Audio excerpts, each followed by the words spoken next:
ఒక్కనేలా కాలు కడగనేలా అంటారు. అధికారంలో ఉన్నప్పుడు తప్పులు చేసిన వైసీపీ నేతలకు ఈ సామెత అచ్చుగుద్దినట్టు అతుకుతుంది.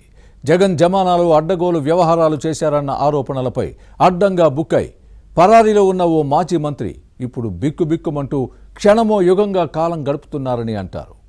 విలాసవంతమైన పాలరాతి సౌధంలో దర్జాగా జీవించిన ఆ నేత అరెస్టు భయంతో ఇప్పుడు వేషం మార్చి తిరుగుతున్నారా? ఆ మాజీని బంధుమిత్రులు దరి చేరనివ్వడం లేదా?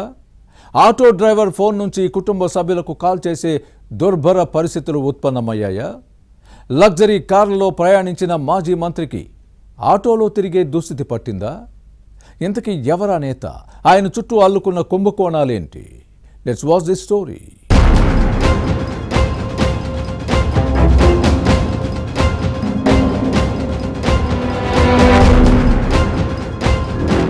వైసీపీ మాజీ మంత్రి కాకాణి గోవర్ధన్ రెడ్డి జగన్ ప్రభుత్వంలో అధికార దుర్వినియోగానికి పాల్పడ్డారన్న ఆరోపణలపై కేసులు నమోదయ్యాయి.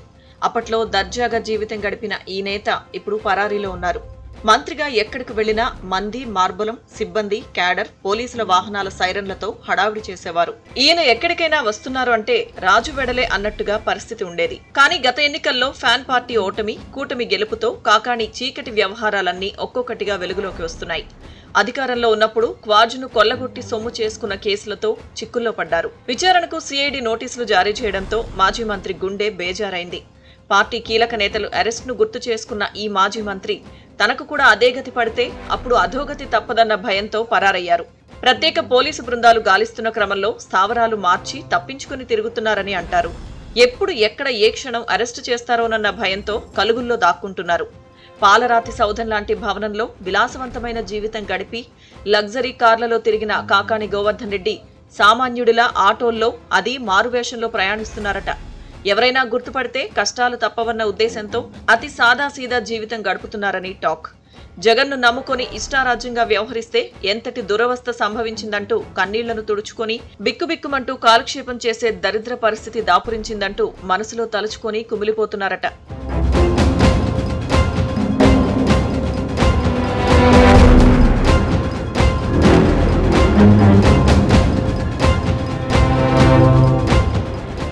ఈ మాజీ మంత్రి కాకాణి గోవర్ధన్ రెడ్డి కనీసం తానెవరో చెప్పుకునే పరిస్థితిలో లేరు. హైదరాబాద్లో ఓ ఆటో డ్రైవర్ ఫోన్తో కుటుంబ సభ్యులకు కాల్ చేసే దుర్గతి పట్టింది. విషయం తెలుసుకున్న పోలీసులు ఆటో వాళ్లను పట్టుకుని ప్రశ్నించడంతో ఈ వ్యవహారం బయటకొచ్చిందంటారు. బెంగళూరులోని ఓ మాజీ ఉన్నతాధికారి ఇంట్లో ఉన్నట్టు పోలీసులు గుర్తించారన్న సమాచారంతో స్థావరం మార్చేశారని వినిపిస్తోంది. బంధువులు, స్నేహితులతో పాటు ఈయన మంత్రిగా ఉన్నప్పుడు ప్రయోజనం పొందిన ఎవ్వరూ కాకాణికి తమ ఇళ్లలో చోటివ్వడం లేదని టాక్. ఒకవేళ సానుభూతితో ఆశ్రయం కల్పిస్తే తమకు చిక్కులు తప్పవన్న ఉద్దేశంతో దరిచేరనివ్వడం లేదని అంటారు. తమ ఇళ్లలో ఉన్నప్పుడు పోలీసులు అరెస్టు చేస్తే బ్యాడ్ నేమ్ వస్తుందని భయపడుతున్నారు. పాపం, బండ్లు ఓడలు, ఓడలు బండ్లు అవ్వడం అంటే ఇదేనేమో.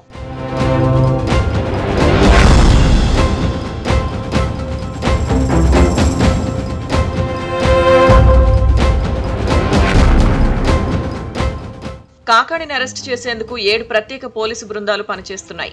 హైదరాబాద్, బెంగళూరు, చెన్నై, ఢిల్లీలో గాలిస్తున్నాయి. దేశం విడిచి వెళ్లకుండా లుకౌట్ నోటీసులు జారీ చేశారు. ఈ మాజీ మంత్రిని పట్టుకుని క్వాజ్ అక్రమ తవ్వకాలు, రవాణాలో కోట్లు కొల్లగొట్టిన అంశంపై నిజానిజాలను నిగ్గు తేల్చేందుకు పోలీసులు ఎంత పకడ్బందీగా ప్లాన్ చేసినా స్థావరాలు మార్చి తప్పించుకుని తిరగడానికి కారణం లేకపోలేదు. ఈ పాపంలో పోలీసుల పాత్ర ఉందంటారు. కాకాణి ఉప్పు పులుసు తిన్న పోలీసులు ప్రత్యేక బృందాల కదలికలపై ఎప్పటికప్పుడు ఉప్పందిస్తున్నారని వినిపిస్తోంది.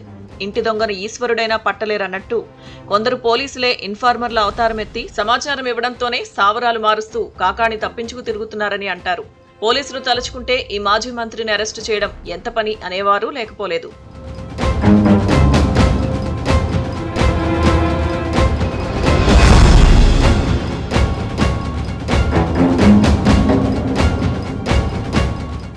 ఇక క్వాజ్ కుంభకోణంలో కాకాణి దాఖలు చేసిన ముందస్తు బెయిల్ పిటిషన్పై హైకోర్టులో చుక్కెదురైంది. అరెస్టు నుంచి రక్షణ కల్పించలేమని తేల్చి చెప్పింది. ఎస్సీ ఎస్టీ వేధింపుల చట్టం కింద నమోదైన కేసులో తీర్పును హైకోర్టు రిజర్వ్ చేసింది. గతంలో ఓ కేసులోనూ సుప్రీంకోర్టు బెయిల్ ఇచ్చేంత వరకు కాకాణి పరారీలోనే ఉన్నారు. ఇప్పుడు కూడా బెయిల్ మంజూరైన తర్వాతే నెల్లూరుకు వస్తారన్న అంచనాలున్నాయి. క్వాజ్ స్కామ్లోనే కాదు, మద్యం కుంభకోణంలోనూ ఈయన పాత్ర ఉందన్న అనుమానాలు బలపడుతున్నాయి. మంత్రిగా ఉన్నప్పుడు అధికారాన్ని అడ్డం పెట్టుకుని ఈయన చేయని అక్రమాలు లేవంటారు. మట్టి, గ్రావెల్, శాండ్ దోచుకున్నారన్న ఆరోపణలున్నాయి. భూ ఆక్రమణలకు పాల్పడ్డారని అంటారు. పక్కా ఇళ్ల నిర్మాణంలో నిధులు దోచుకున్నారన్న ఫిర్యాదులు వెల్లువెత్తాయి. ఈ కేసులు కాకాణిని వెంటాడే అవకాశం ఉంది. మాజీ మంత్రిపై ఇప్పటికే నకిలీ మద్యం, ఫేక్ స్టాంపులు, నకిలీ పాస్పోర్ట్ల కేసులు ఉన్నాయంటారు. ఇవి కూడా మెడకు చుట్టుకుంటున్నాయి.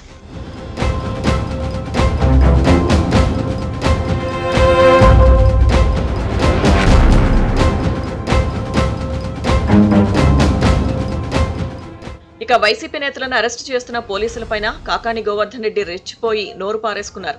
తప్పు చేసిన అధికారులు సప్త సముద్రాల అవతల ఉన్నా తాము అధికారంలోకి వచ్చాక తీసుకొచ్చి దుస్తులు ఓడదీస్తామంటూ వార్నింగ్ ఇచ్చిన విషయాన్ని గుర్తుపెట్టుకోవాలి. సర్వేపల్లి టీడీపీ ఎమ్మెల్యే సోమిరెడ్డి చంద్రమోహన్ రెడ్డితో పాటు కుటుంబ సభ్యులపైన ఆరోపణలు చేశారు. అలాగే ముఖ్యమంత్రి చంద్రబాబు, డిప్యూటీ సీఎం పవన్ కళ్యాణ్, మంత్రి లోకేష్ ను విమర్శించిన అంశాన్ని కూడా ప్రస్తావించుకోవాలి. ఆ పాపాలే ఇప్పుడు ఈ మాజీ మంత్రిని వెంటాడుతున్నాయని అంటారు. మొత్తం మీద కాకాణి అరెస్ట్ కథకు ఎప్పుడు శుభం కార్డు పడుతుందో చూడాలి.